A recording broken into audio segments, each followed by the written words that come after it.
Hello बीजापुरियन, अब तक इस शाही मंदी का शाही जायका आपने नहीं लिया है तो अभी विजिट करें। सिर्फ 1499 में जैसे आंत लोग खा सकते हैं। पर पर्सन सिर्फ 187। Only eight B grand family restaurant.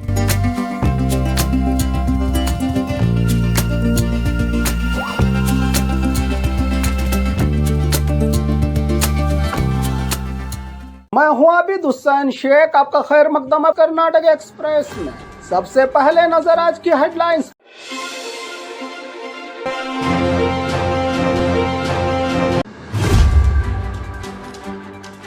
बेलगाम में आज से विधानसभा का शीतकालीन सत्र शुरू। विपक्ष वर्सेस सरकार, कई बड़े मुद्दों पर टकराव की उम्मीद।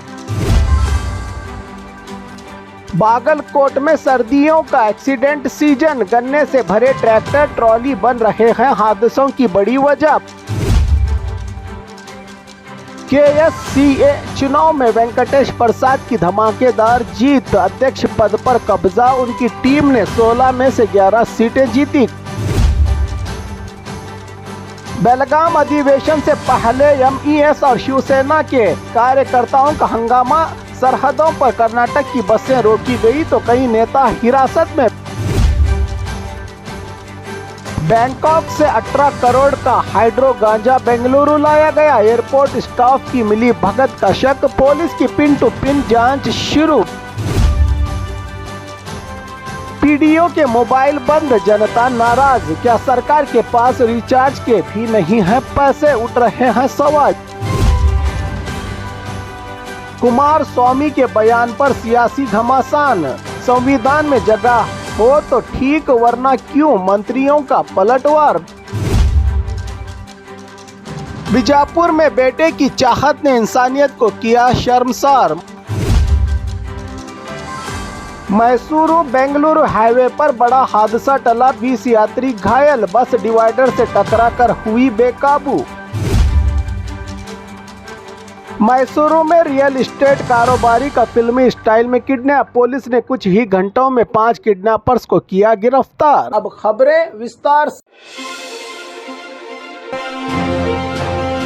बेलगाम में आज से विधानसभा का शीतकालीन सत्र शुरू। विपक्ष वर्सेस सरकार, कई बड़े मुद्दों पर टकराव की उम्मीद। बेलगाम में आज से 19 दिसंबर तक शीतकालीन अधिवेशन शुरू हो गया है। सत्र शुरू होते ही माहौल गरमाने के आसार हैं, क्योंकि बीजेपी और कांग्रेस दोनों ने पूरी तैयारियां कर ली हैं। बीजेपी किन मुद्दों पर सरकार को घेरने की तैयारी कर चुकी है, इनमें किसानों की दिक्कतें, खासकर कीमतें, खरीदी केंद्र और मकाई की फसल, गन्ना किसानों की समस्याएं, मौसम से हुए फसल नुकसान का मुआवजा अभी तक न मिलना, कानून व्यवस्था और परपन अग्रहार झेल, वीडियो विवाद, नफरती भाषण, बिल पास करने, अभिव्यक्तिक बोलने की आज़ादी पर हमला बताकर विरोध करने जा रही है अपोजिशन पार्टियां। गौशाला व वाहन रिलीज नियमों का विरोध, टीबी डैम की समस्याएं, लोकायुक्त रिपोर्ट में 63% भ्रष्टाचार का जिक्र, इन सब को लेकर बीजेपी इस बार सरकार पर तेज हमला करने के मूड में है। कांग्रेस सरकार का जवाबी प्लान, केंद्र सरकार पर कर सकती है पलटवार। MSP बढ़ाना केंद्र का काम, मकाई की फसल और खरीदी केंद्र का मामला भी केंद्र से जुड़ा है। एथेनॉल कोटे की कमी की जिम्मेदारी भी केंद्र पर। परपन अग्रहार झेल, वीडियो को पुराना बताकर बचाव कर सकती है सरकार। जल परियोजना जैसे कड़सा बंडोरी की मजदूरी न देने पर केंद्र को कटहरे में खड़ा करने की तैयारी कर ली है सरकार ने। सुरक्षा के पुख्ता इंतजाम किए गए हैं। स्वर्ण सौदा से 3 किलोमीटर के कैंपस में धारा 144 लागू, 6000 से ज्यादा पुलिसकर्मी तैनात, 35 KSRP टुकड़ियां, 8 रिस्पांस टीमें और 10 DRF यूनिट।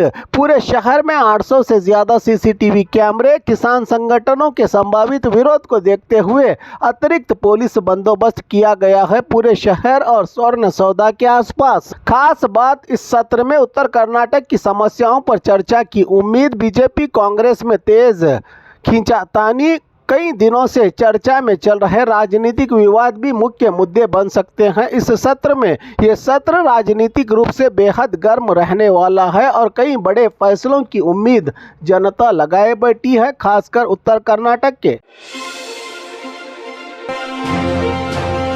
बागलकोट में सर्दियों का एक्सीडेंट सीजन, गन्ने से भरे ट्रैक्टर ट्रॉली बन रहे हैं हादसों की बड़ी वजह। बागलकोट जिले में ठंड शुरू होते ही सड़क हादसों में तेज बढ़ोतरी हो जाती है। जिले में 13 शुगर फैक्ट्रियां मौजूद हैं और अक्टूबर, नवंबर और दिसंबर में गन्ने से भरे ट्रैक्टर ट्रॉली दिन रात चलते रहते हैं। उन्हीं वाहनों से ज्यादातर दुर्घटनाएं हो रही हैं। पिछले वर्षों का रिकॉर्ड 2023 में 210 हादसे, 100 लोगों की मौत, 230 घायल, तो वहीं 2024 में 216 हादसे, 95 लोगों की मौत, 250 लोग घायल। 2025 अक्टूबर दिसंबर की बात करें तो 183 हादसे अब तक हो चुके हैं, 70 लोगों की मौत और 287 घायल।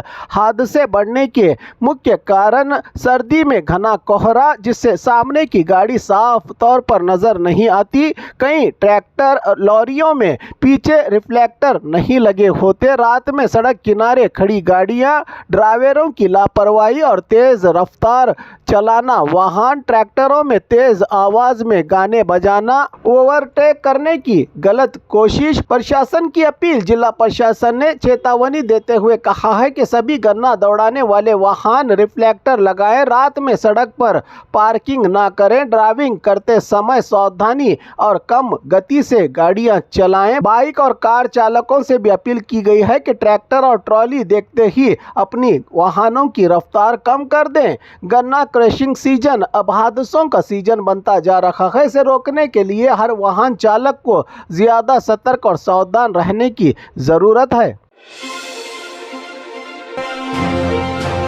KSCA चुनाव में वेंकटेश प्रसाद की धमाकेदार जीत, अध्यक्ष पद पर कब्जा। उनकी टीम ने 16 में से 11 सीटें जीती। Karnataka state cricket association KSCA के चुनाव में वेंकटेश प्रसाद के पैनल ने बड़ी जीत दर्ज की है। वेंकटेश प्रसाद नए अध्यक्ष चुने गए। KSCA के मुख्य वेंकटेश प्रसाद को कुल 749 वोट मिले। ब्रिजेश पटेल कैंप के शांत कुमार ने 558 वोट हासिल किए। प्रसाद ने 191 वोटों के बड़े अंतर से जीत हासिल की है। इस बार 1315 वोट डाले गए। KSCA इतिहास में यह दूसरा सबसे ज्यादा मतदान है। कुल 16 पदों के लिए चुनाव हुआ, जिसमें वेंकटेश प्रसाद टीम ने 11 सीटें जीती। प्रसाद अध्यक्ष, सुजीत सोम सुंदर वाइस प्रेसिडेंट, संतोष मेनन सेक्रेटरी, मधुकर खजांची चुने गए। KSCA के इस चुनाव में वेंकटेश प्रसाद का वर्चस्व पूरी तरह नजर आया। उनकी टीम ने बेंगलुरु से लेकर मैसूरू तक जोरदार प्रदर्शन किया और बहुमत से जीत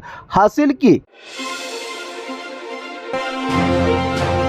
बेलगाम अधिवेशन से पहले MES और शिवसेना के कार्यकर्ताओं का हंगामा, सरहदों पर कर्नाटक की बसें रोकी गई तो कई नेता हिरासत में। बेलगाम में आज से विधानसभा अधिवेशन शुरू होते ही MES और शिवसेना के कार्यकर्ता सरहदी विवाद को हवा देने की कोशिश में जुट गए हैं। बेलगावी अधिवेशन से ठीक पहले MES और शिवसेना के कार्यकर्ताओं ने माहौल गर्म कर दिया। महाराष्ट्र की सरहद पर शिवसेना ने कर्नाटक की बसों को रोककर जय महाराष्ट्र के पोस्टर चिपकाए। वहीं बेलगाम में MES कार्यकर्ताओं ने महामेले के नाम पर हंगामा किया। पुलिस ने हालात काबू में करने के लिए पूर्व मेयर मालोजी अस्टेकर सहित 10 से ज्यादा MES नेताओं को हिरासत में लिया। वैक्सीन डिपो मैदान के पास भारी पुलिस बंदोबस्त तैनात किया गया। हंगामा करने वालों भगवा झंडे छीनकर उन्हें इलाके से हटाया गया। जिला प्रशासन ने पहले ही महामेले की अनुमति देने से इनकार किया था, फिर भी MES कार्यकर्ताओं ने नारेबाजी करते हुए पहुंच गए और राज्य से गद्दारी वाले किस्म के घोषणाएं की। उधर कोल्हापुर में भी शिवसेना के लोगों ने कर्नाटक की बसों को रोककर दबाव बनाने की कोशिश कर रहे हैं। कन्नड़ा संगठनों ने मांग की है कि MES पर बेलगाम में बैन लगाया जाए, क्योंकि हर साल अधिवेशन और राज्य उत्सव के वक्त ही यह राजनीतिक तमाशा दोहराया जाता है। बेलगाम में सरकार की मौजूदगी और अधिवेशन की शुरुआत को देखते हुए MES और शिवसेना ने फिर राजनीतिक फायदा उठाने की कोशिश की है, लेकिन पुलिस ने तुरंत एक्शन लेकर हालात काबू में कर लिए हैं। बैंकॉक से 18 करोड़ का हाइड्रो गांजा बेंगलुरु लाया गया। एयरपोर्ट स्टाफ की मिली भगत का शक, पुलिस की पिन टू पिन जांच शुरू। बेंगलुरु में 18 करोड़ के हाइड्रो गांजा स्मगलिंग के मामले में बड़ा खुलासा हुआ है। महालक्ष्मी लेआउट पुलिस ने बताया कि गिरफ्तार आरोपी सैफुद्दीन और सारा सिमरन ये ड्रग सीधे बैंकॉक से फ्लाइट में लेकर आए थे। जांच में शक जताया गया है कि एयरलाइन स्टाफ, एयरपोर्ट सिक्योरिटी या किसी अंदरूनी नेटवर्क की मदद के बिना इतनी बड़ी मात्रा में ड्रग फ्लाइट से लाना नामुमकिन है, क्योंकि एक छोटी सी चीज़ भी स्कैनर से नहीं बच सकती। ऐसे में करोड़ों का ड्रग एयरपोर्ट से कैसे निकाला गया, ये सबसे बड़ा सवाल है। पुलिस को शक है कि आरोपी सिर्फ कोरियर बॉय की तरह काम कर रहे थे। इसके पीछे बड़ा इंटरनेशनल ड्रग नेटवर्क एक्टिव है। अब पुलिस पता लगा रही है कि आरोपी कितनी बार विदेश गए, किन किन देशों में ट्रैवल किया, बेंगलुरु में इनके कांटेक्ट में कौन कौन है, हाइड्रो गांजा किन कस्टमर्स को सप्लाई हो रहा था।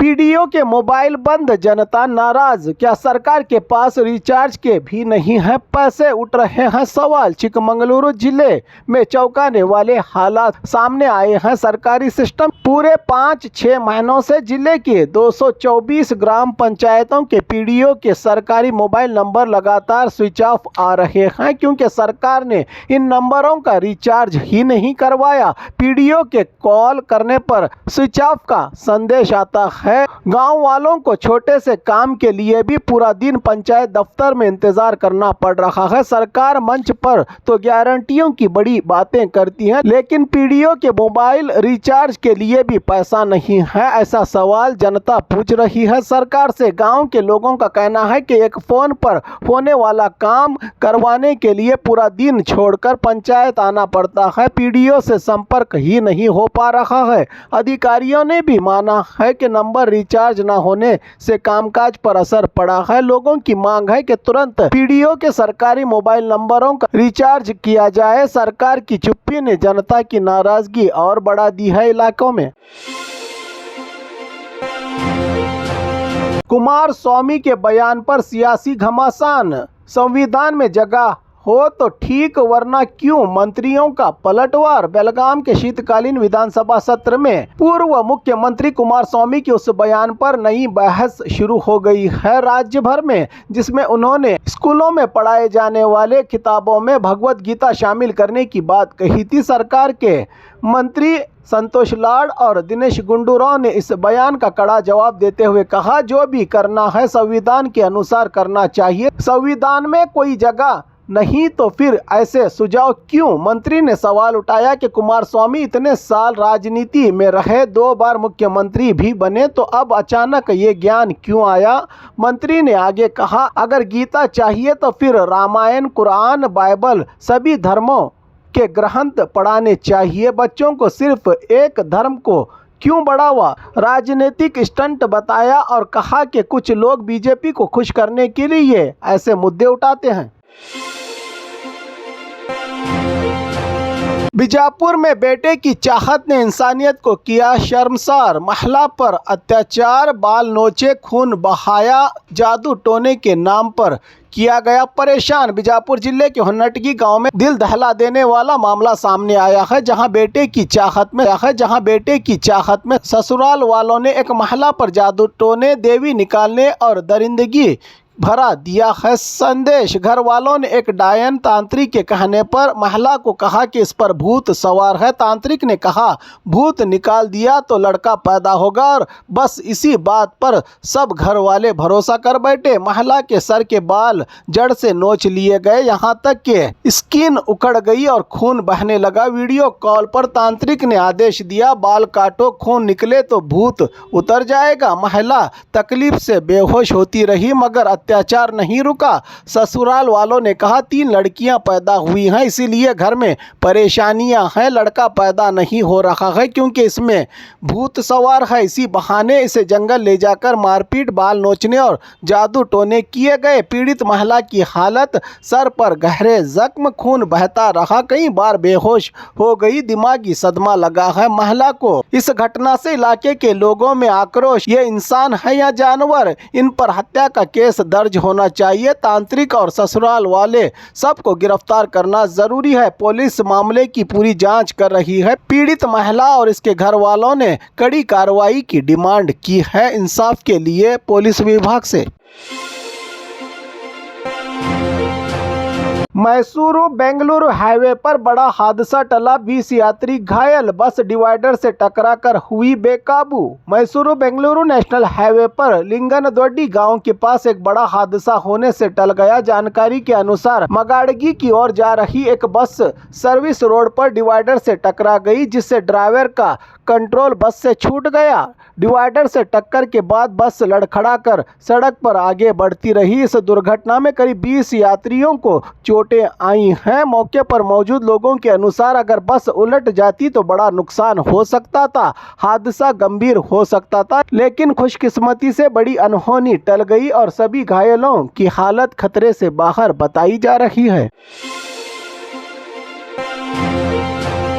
मैसूरू में रियल एस्टेट कारोबारी का फिल्मी स्टाइल में किडनैप, पुलिस ने कुछ ही घंटों में 5 किडनैपर्स को किया गिरफ्तार। मैसूरू में एक रियल एस्टेट कारोबारी लोकेश को फिल्मी अंदाज में किडनैप करने का चौंकाने वाला मामला सामने आया। 5 लोग टाटा सोमो से आए और लोकेश को जबरदस्ती उठाकर ले गए। उसके बाद उन्होंने लोकेश की पत्नी को फोन कर 30 लाख रुपयों की फिरौती मांगी। आरोपियों ने लोकेश के ही फोन से उसकी पत्नी को कॉल किया, फोन पर धमकी दी, तुम्हारे पति हमारे पास हैं, 30 लाख रुपये देंगे तो छोड़ेंगे वरना नहीं। लेकिन लोकेश की पत्नी फोन आने के बाद घबराई नहीं और तुरंत विजयनगर पुलिस को इसकी जानकारी दी। पुलिस ने मोबाइल टावर लोकेशन ट्रेस की। सिर्फ 3 से 4 घंटे में ही पुलिस ने 5 आरोपियों को गिरफ्तार कर लिया। लोकेश को सुरक्षित बचा लिया गया। पुलिस अब आरोपियों का बैकग्राउंड और किडनैप करने की वजह की जांच कर रही है। हाल ही के दिनों में मैसूरू में अपराध बढ़ने से लोगों में सुरक्षा को लेकर चिंता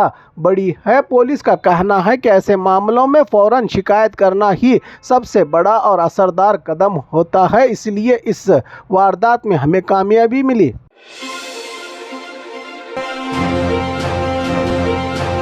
और खबरों के लिए देखते रहिए कर्नाटक एक्सप्रेस।